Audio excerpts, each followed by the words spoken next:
મિત્રો, સુરતમાં હમણાં એક વિચિત્ર કિસ્સો બન્યો. એક વ્યક્તિ કલેક્ટર ઓફિસે જાય છે અને એ પણ ઈચ્છા મૃત્યુની માંગણી કરવા. જો કે એમની માંગણી ફગાવી દેવામાં આવી છે, ખાલી આશ્વાસન જ આપ્યું છે. પણ આની પાછળનું એટલે કે ઈચ્છા મૃત્યુ પાછળનું કારણ જાણીએ તો ચોંકી જશો. કારણ છે એમનો પત્નીનો ત્રાસ. એ વ્યક્તિનું એવું કહેવું છે કે એમના પત્ની એમને બહુ એટલે બહુ અતિશય ખૂબ જ વધારે ત્રાસ આપી રહી. હું ઈચ્છા મૃત્યુની અરજી કલેક્ટરમાં આજે દાખલ કરી છે. મારી પત્નીથી બહુ પીડિત છું. બરાબર, અત્યારે સ્ત્રીના કાયદા કડક છે, પુરુષો માટે કંઈ કાયદા નથી. એના માટે કલેક્ટરમાં આજે અરજી કરી છે. તો કમિશનરમાં મને ત્યાં મોકલેલો, ત્યાંથી ખાલી મને આશ્વાસન જ મળ્યું છે. ત્યાંથી મને પીઆઈ સાહેબ ફાઇન મોકલ્યો. પીઆઈ સાહેબે મને ખાલી આશ્વાસન આપ્યું છે. બરાબર, તો જીવન જીવવું હવે એમના માટે અઘરું બની ગયું છે.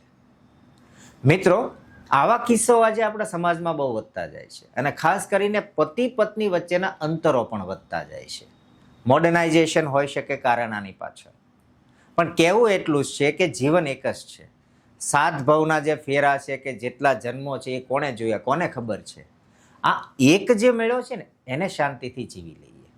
એકબીજાને સમજો, એકબીજા વિચારો, એકબીજા વ્યક્તિના વિચારોને માન આપો, સન્માન આપો, સાથે રહેવાની કોશિશ કરો.